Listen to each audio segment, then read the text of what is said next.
So there are two things in place here. Number one was, your health condition. You discover that you have some kind of disease. Mm-hmm. Number two is your career. Yeah. And both are equally devastating. Oh, yes. So you worry about your health? I was worried about my health. How are you doing right now? Very well. That's the good thing if you study. Have it under control, or how does Yes, it work? like to the words of my gastroenterologist, like you're not a threat to yourself, nor you're a threat to humanity, because I'm on the upper 3% Right. of patients that is considered to be an inactive carrier. Okay. Which means I only carry the virus, it's dormant, Uh-huh. it's not affecting my health, and I also don't have the ability to pass on the So- virus, 30%. So of all people, the medical industry would understand it and Yes. allow you to go on to practice or to You would, pursue it. yeah, you would. One would expect that, wouldn't it?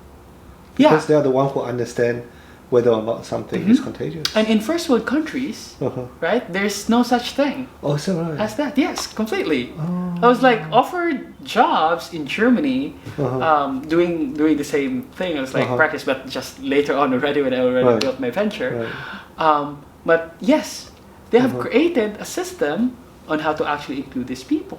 Because if you have this many people, guess how many people have hepatitis today globally? 278 million. So as a percentage? That's 1 in 7 adult Filipinos ages 20 to 49 years old are prime working population. Wow. That's how many? Then if you exclude them, it's a big part of the economy. Exactly. The economic Yeah. inactivity, I mean like Yeah. job Yeah. is an essential element to get people out of poverty. Yeah. Right, and the in economic, like based on our calculation, it cost the Philippine government $3.2 billion annual loss in GDP for excluding people with hepatitis in the workplace. Wow. And I would imagine hepatitis is just a subset of Exactly. a lot of diseases that they are excluding. Hepatitis is just one of the 5 types of hepatitis in the Philippines that's infecting humans. Well, what I'm also interested to hear is the story of resilience. Right. Yeah, how do you overcome it psychologically? So what went through during that time? What went through your mind? A lot.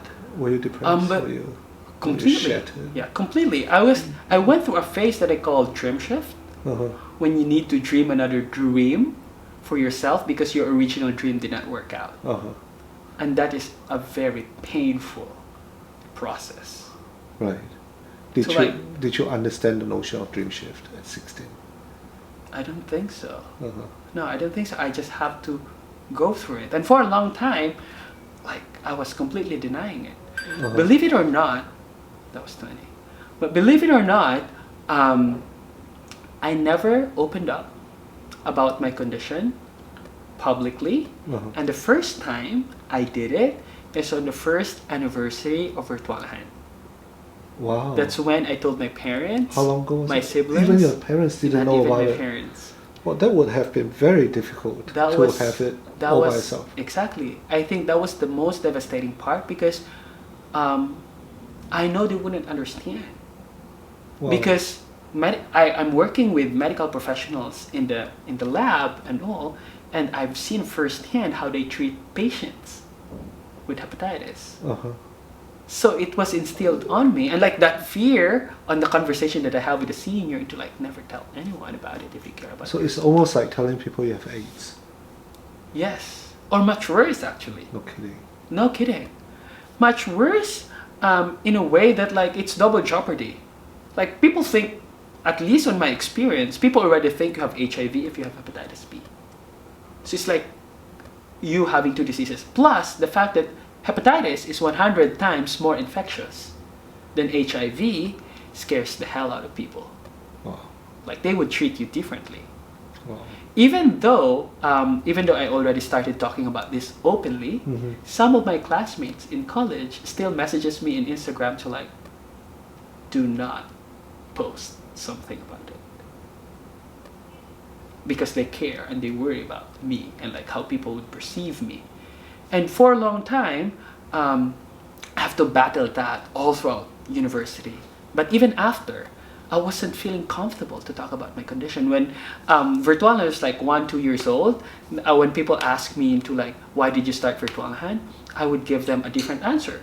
It's not a lie, but it's not the whole truth. Right. Yeah, I would tell them that like I started Virtualan because when I was doing internship in the hospital, I've seen Filipinos who apply for a job and then I hand them over a positive hepatitis result and I saw their dream crushing in front of me and there's nothing that I can do about it. Wow. Which is true. Wow. And I've experienced that so many times in the hospital. But I didn't tell them that like, because I'm one of them. Comment.